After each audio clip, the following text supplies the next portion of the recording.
Imagine you bury a secret. A really, really bad secret.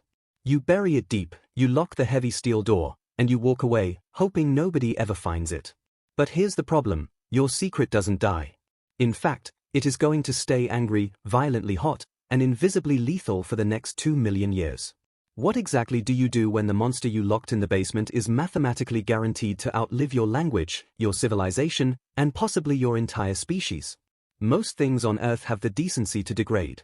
Plastic takes 1,000 years to break down. Glass takes 1,000,000. Biological things rot, crumble, and quietly return to the soil. But there is a specific kind of rock we dug up, played with, and weaponized that refuses to play by the normal rules of decay. We usually think of trash as something that just naturally goes away. Out of sight, out of mind, right? But when it comes to the leftovers of our atomic age, the trash isn't just sitting there in a landfill. It is quite literally shooting invisible, microscopic bullets at the speed of light. Take Marie Curie, the brilliant mother of modern physics. Over a century after her death, her original lab notebooks are still so heavily radioactive that they are kept in lead-lined boxes in the basement of the National Library in France. If you want to read them today, you have to sign a liability waiver and put on full protective gear. And that was just from her running some early, rudimentary experiments in a shed.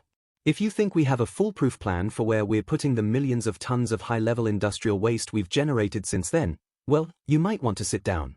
You see, the mid-20th century promised us a utopian dream of limitless energy.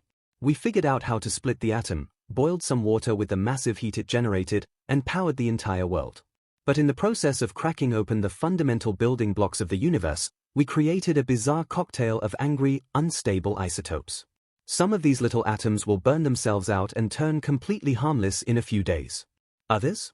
They have half-lives of tens of thousands, sometimes hundreds of thousands of years. And a half-life isn't the time it takes for the danger to disappear, it's just the time it takes for exactly half of the material to stop being a lethal threat. It's a terrifying game of atomic roulette that never actually ends. Half becomes a quarter becomes an eighth, and on, while the remaining material stays brutally toxic for millennia. Today, we spend decades piling up these spent nuclear fuel rods in giant pools of glowing blue water and massive concrete casks right next to our power plants.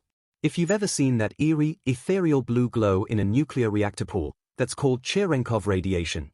It happens because the radioactive particles are shooting through the water faster than the speed of light in that medium, creating a literal sonic boom of light. It's beautiful, but it's the equivalent of keeping a sleeping, venomous dragon in a wet cardboard box. Oh, and speaking of keeping things alive, if you want to help keep this almost dead channel breathing before the radioactive apocalypse gets us, hit that subscribe button. It takes literally 5 seconds, costs you $0, and feeds the cold, unfeeling YouTube algorithm. Anyway, back to the invisible fire. The real nightmare isn't just that this stuff is dangerous today. We can handle it today. We have guys in thick hazmat suits, Geiger counters, and remote-controlled robotic arms. The nightmare is figuring out how to contain a threat that ignores human timescales entirely. We have created literal mountains of highly radioactive waste, and we are rapidly running out of temporary swimming pools to keep it cool. So, what makes this stuff so stubbornly lethal, and how are we desperately trying to hide it before the clock runs out? It all comes down to the bizarre physics of atomic obesity. Materials like uranium-235 and plutonium-239 are just physically too heavy. Their nuclei are packed so incredibly tight with protons and neutrons that the strong nuclear force, the fundamental glue holding atoms together, can no longer overcome the electrostatic repulsion pushing them apart. They literally cannot hold themselves together. So, they begin to aggressively spit out alpha, beta, and gamma radiation, literal microscopic chunks of themselves and highly penetrative energy waves, in a desperate attempt to lose weight and become a stable, boring element like lead. But because quantum mechanics is a chaotic, randomized waiting room, they do this agonizingly slowly. Every single radioactive emission is a bullet of ionizing radiation. When these invisible bullets hit human tissue, they don't just burn you, they literally knock the electrons off your atoms, scrambling your DNA like eggs in a blender. It causes your cells to forget how to function, leading to catastrophic organ failure. To stop a global catastrophe, we can't just throw dirt on it. We can't dump it in the ocean, because the water will eventually boil and carry the toxins on the currents. And we certainly can't blast it into space, because one single rocket explosion in the atmosphere means you've just crop dusted an entire hemisphere with a radioactive cloud. So, we have to bury it. Deep. We are currently building deep geological repositories. The most advanced of these is Onkalo in Finland, a tomb carved nearly 2,000 feet into solid, 2 billion-year-old bedrock. Engineers take the radioactive rods, cast them in solid iron, encase that iron in thick copper to prevent rust, and then surround the copper tubes with bentonite clay that expands when wet to seal any microscopic cracks. Finally, they bury it in deep subterranean tunnels that are explicitly designed to survive coming ice ages, violent tectonic shifts, and direct asteroid strikes. We are practically building antipyramids. Instead of reaching for the heavens to celebrate a god or a pharaoh, we are drilling straight into hell to hide our greatest mistake. But engineering the physical tomb is actually the easy part. The most mind-bending puzzle of this entire endeavor is the psychological and historical one. Once we seal these massive antipyramids in the coming decades, how do we stop someone from opening them in 10,000 years? Think about it. 10,000 years ago, humans were just figuring out how to domesticate animals and farm wheat. Languages die, symbols change, and civilizations inevitably collapse.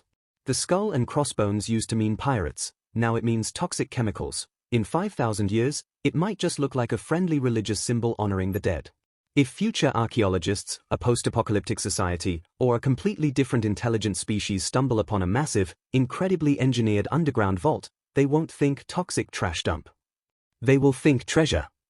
So, scientists, sociologists, and linguists have spent decades trying to figure out how to design hostile architecture to scare away the future. It's a field of study called nuclear semiotics.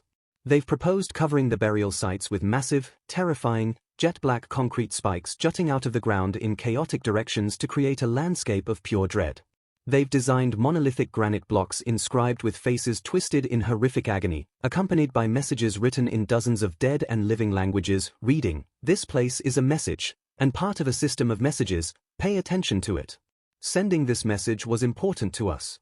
We considered ourselves to be a powerful culture. This place is not a place of honor. Nothing valued is here. In the 1980s, two bizarre scientists even proposed an idea involving biological quirks.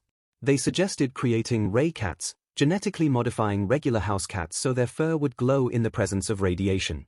The plan was to embed myths, fairy tales, and songs into human culture for generations, teaching children that if you see a glowing cat, you need to run for your life. That is how utterly desperate we are to keep this secret buried. We are willing to engineer glowing pets and invent new mythologies just to stop our great-great-great-grandchildren from opening the wrong door. We have successfully harnessed the power of the stars, but we've paid for it by creating an inheritance of poison that will outlast human memory. The next time you turn on a light switch or charge your phone, just remember, somewhere out there, deep beneath the earth, a rock is quietly screaming in the dark. And we are betting the entire future of our planet that the basement door holds.